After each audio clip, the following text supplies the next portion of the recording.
안녕하세요. 포유환율연구소입니다. 이번 시간에는 그 부동산 관련 얘기, 특히 서울 지역 아파트 관련 얘기를 좀 더 하고자 합니다. 최근에 이제 아파트 시장의 가격 하락 압력이 이제 확산되고 있는데, 그러다 보니까 이제 이해관계자들끼리 또 주장도 뭐 팽팽한 것 같아요.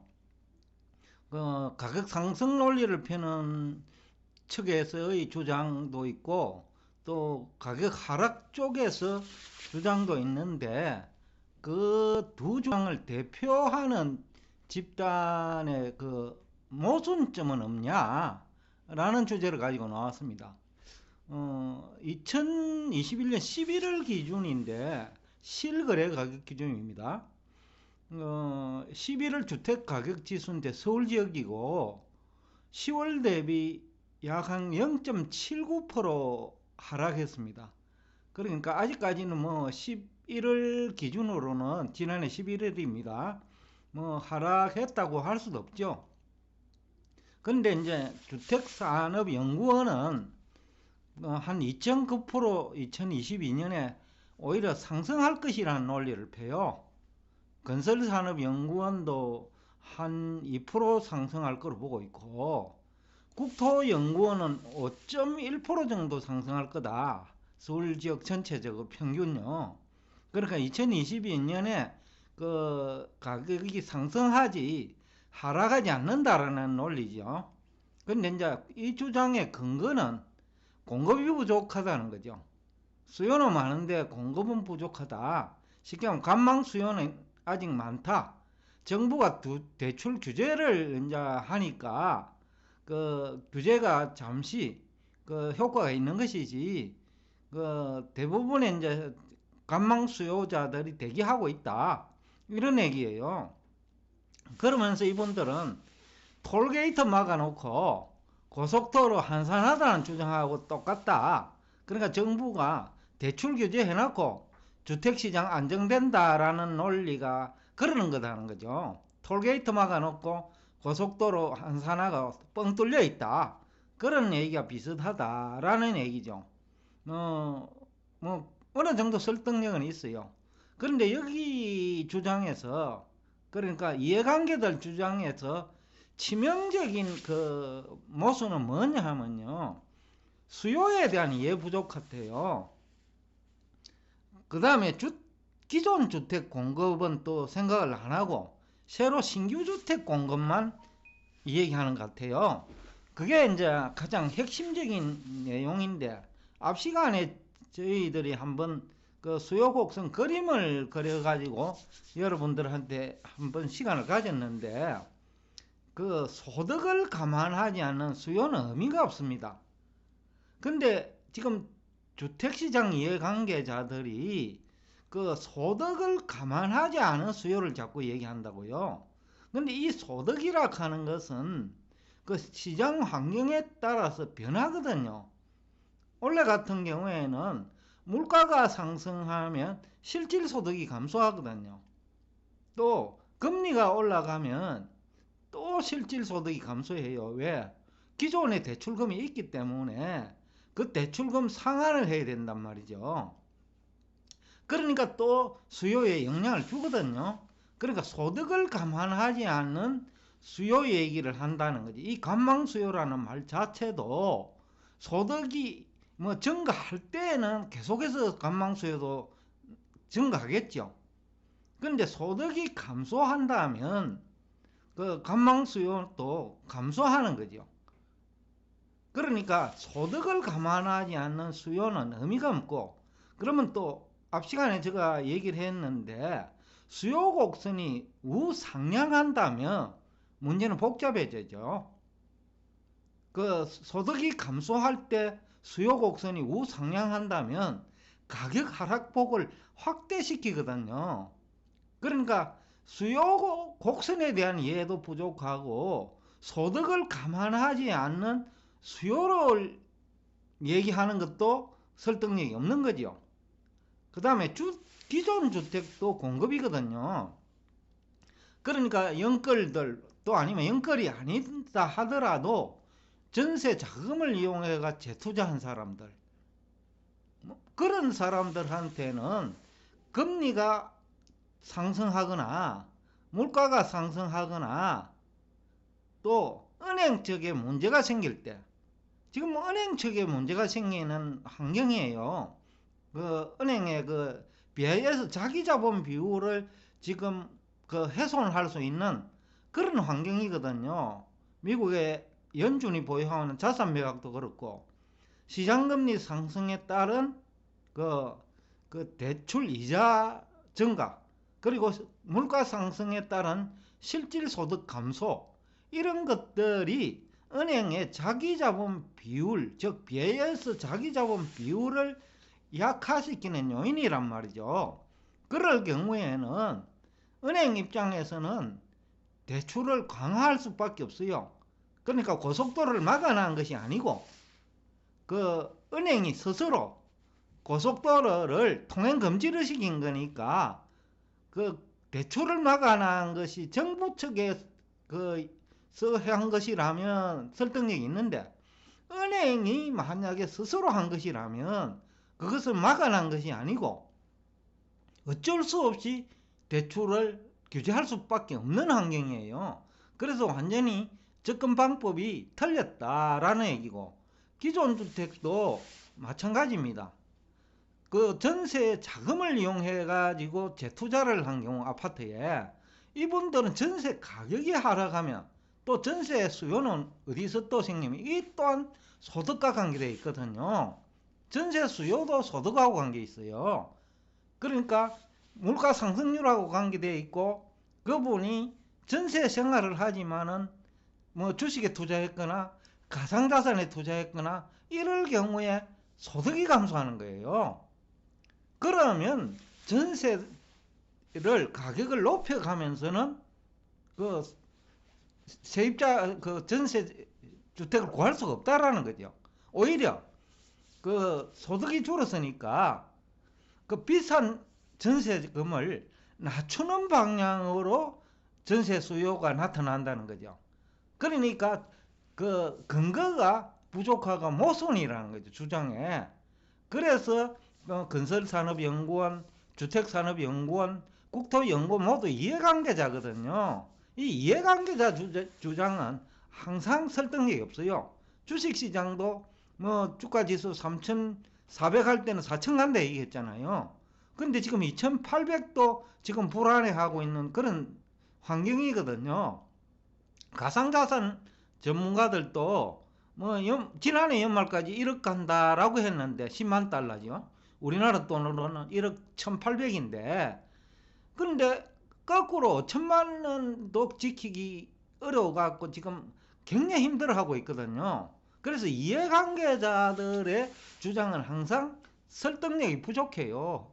그 근거도 부족하고, 그래서 주택시장 이해관계자도 수요에 대한 이해가 우선 부족하고, 쉽게 말하면 소득을 감안하지 않는 수요는 의미가 없다라는 거죠.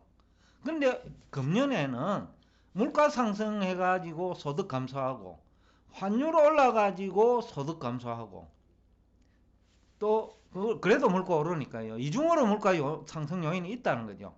원자재 가격 상승에 따른 물가 상승 요인도 있지만은 환율 상승에 따른 물가 상승 요인이 있다라는 거죠. 그리고 거기다가 그 금리가 올라가니까 또 가계부채가 많으니까 이자는 납부 안 하면 언제는 연체 이자를 물어야 된단 말이죠. 그러니까 금리 상승에 따른 실질소득 감소도 있다라는 거죠. 그럴 때 이제 수요 곡선이 우하향하지 않고, 우하향한다면 가격을 조금 내리고 말아요. 수요 곡선이 우상향한다면, 쉽게 말하면 소득을 감안한 수요 곡선이 우상향한다면 이것은 가격 상승 요인이 아니고 가격 하락이 하더라도 큰 폭으로 하락하는 요인이 되죠. 그러면 기존 주택을 가진 사람도 공급을 하게 된다는 거죠. 그러면 수요는 줄고 공급이 증가하는 거죠. 거기다가 신규 주택까지 증가하면 가격 하락폭이 커지지요. 그래서 그 부동산 시장 이해관계자들의 주장 중에 모순점이 큰 것이 하나 있다. 그분들도 아마 모르고 이런 주장을 하실 거예요. 수요곡선이 소득까지 감안한 수요곡선을 학교에서도 배우지 않았고 누구한테도 지금까지 배우지 않았거든요. 뭐 교수들도 모를 거예요. 근데 현실은 소득을 감안한 수요곡선이야지 소득을 감안하지 않은 수요곡선은 존재할 수가 없는 거예요. 그렇기 때문에 오판을 해도 크게 오판을 했다. 지금까지 이 이론을 가지고 맞았다면 우연의 일치로 맞은 것이지, 그러니까 소득이 증가하니까 맞아떨어진 것이지, 그 사람들이 전문적인 지식이 있어가지고 주택가격 상승 이론을 맞춘 게 아니라는 거죠. 그 다음에 그 반대 의견도 제가 좀 얘기를 해야 되겠는데, 서울대 환경대학원의 이제 김경민 교수인데, 왜 이분 주장을 인용하느냐 하면요, 이분은 실제 미국에서 그 부동산 회사에 근무를 했어요. 물론 미국의 부동산 시장 환경은 한국하고는 좀 다르기는 한데, 그러나 기본 골격은 비슷할 테니까, 그래서 이제 이분 주장을 제가 인용을 했는데, 뭐 하버드에서 그 박사학위까지 받았고 도시 그 계획 관련 전공을 하신 것 같아요. 그러다 보니 이제 부동산 이해관계자고 또 부동산 회사에까지 근무를 했으니까 뭐 실전 경험이 있는 분이니까, 그래서 제가 이분 얘기를 인용했는데, 올해 말까지 서울 지역도 최대 20%까지 하락한다. 시장금리가 뭐 미국 기준으로 한 2%, 그럼 우리나라 회사채 금리는 A 등급도 한 3% 가까이 되겠죠. 이 얘기는 이제 포요 환율 연구소에서 지금까지 한 얘기예요. 그러니까 이분의 근거는 금리 상승이에요. 제가 얘기한 소득에 관한 얘기는 없어요, 이분은. 그러니까 금리 상승을 큰 문제로 삼고 있고, 또 수요 곡선의 모양에 대해서는 얘기 안 하시는 것 같아요. 아마 교수분들도 소득을 감안한 수요에 대해서는 몰랐고, 재화별로 소득 수준에 따라서 수요 곡선 모양이 틀려진다는 것은 아마 교수들도 이해하고 있는 분이 그래 많지 않을 거예요. 왜냐하면 실전 경험이 없기 때문에. 그 다음에 이분은 이제 강남 불패 주장을 이제 부정하는 거죠. 설득이 없다는 거죠. 금리 오르면 뭐 힘들어진다. 뭐 금리 오른다는 것을 굳이 얘기하면 실질 소득인데, 이분은 이제 물가 얘기는 안 하니까 물가 상승 플러스 금리 상승과 금리 상승만의 문제는 다르거든요. 시장에 미치는 영향이 실질 소득이 완전히 달라진다는 거죠. 특히 이제 중산층의 경우에는 자가용을 다 굴리는데 기름값이 지난해 대비 뭐 50불 하던 것이 지금 뭐 80불, 90불을 얘기하고 있으니까, 그러면 거의 기름값이 100% 올랐다는 거죠. 그러면 한 달에 40만원 기름값이 80만원까지 증가한다는 거죠. 거기까지 이자까지 증가해버리면 100만원 증가하니까 웬만한 중산층도 감당 못하는 거죠, 이 돈은요. 그래서 이제 제가 실질 소득이 중요하고 수요 곡선의 모양이 중요하다고 한 이유예요. 그래서 사실은 주식을 때문에 제가 수요 곡선을 가지고 놓은 것이 아니고, 사실은 부동산 때문에 그때 얘기를 했었어요. 그래서 또 이분은 유동성으로 주택 가격이 상승했다라는 게, 이것은 앞에서 별 설득력이 없다는 얘기를 제가 했어요. 왜냐하면 유동성이란 일반적으로 총통화를 얘기하거든요. 총통화는 기준금리를 인상해도 증가해요. 그런데 하필 유통 속도를 가지고 얘기한다면 설득력이 있는데, 이분도 뭐 어떻게 보면 도시계획을 전공했으니까 뭐 어떻게 보면 경제를 전공한 사람은 아니죠. 그러니까 유동성에 대한 그 개념이 부족할 수 있다는 거죠. 총통화 기준으로 하면 유동성은 계속 증가해요. 그런데 하필 유통 속도가 감소하는 것을 얘기한다 하면 그거는 설득력이 있죠. 또 돈의 이동에 따른 그 자금시장 경색 현상을 가지고 얘기한다면 그나마 또 설득력이 있죠. 그리고 주택 가격이 유동성 때문에 증가했다는 것도 설득력이 없어요. 왜 그러냐? 중앙은행이 공급한 돈은 얼마 안 되거든요. 미국도 그렇고 한국도 그렇고. 결국은 대출금을 포함한 M2인데 M2는 증가 추세예요. 지금도 미국도 마찬가지고 한국도 마찬가지예요. 그런데 왜 그러면 수요는 주느냐 하면 소득 때문에 또 자금시장 경색 때문에 돈이 안 도는 거예요. 돈이 안 돌면 자영업자는 장사 안 되잖아요. 기업도 마찬가지거든요. 돈이 안 돌면 장사 안 돼요. 주식시장도 돈이 안 돌면 주가 빠져요. 가상자산 시장도 돈이 안 돌면 가상자산 가격 하락해요. 총통합 감소한 건 아니에요. 시장 내에서 돈이 안 도는 거예요. 그러니까 급한 사람들은 은행 이자도 내야 되고, 그죠? 뭐 자가용 유지비도 해야 필요한데 작년보다 2배로 늘은 거예요. 그 돈을 충당하기 위해서 급한 사람들이 가지고 있는 가상자산이나 주식을 팔아야 되는데 돈이 안 도니까 본인들이 팔면 가격이 하락하죠. 그러니까 그런 측면에서 봐야 된다. 다만 이분 얘기가, 김경민 교수 얘기가 설득력이 있는 거는 그러니까 노원구, 도봉구, 성북구는 연결이 많아요. 그 지역이 상대적으로 이제 가격이 낮은 것이 원인이었겠죠. 또 거기서 신규 주택 공급도 있었어요. 그러다 보니까 그쪽에서 연끌들이 투자하기에 좋은 환경이었죠. 거기다가 이제 연끌들은 자기 돈은 10%밖에 안 되거든요. 그러면 주택가격 10% 하락하면 깡통이 돼버리죠. 그러니까 이제 이것은 큰 문제가 될 수 있다.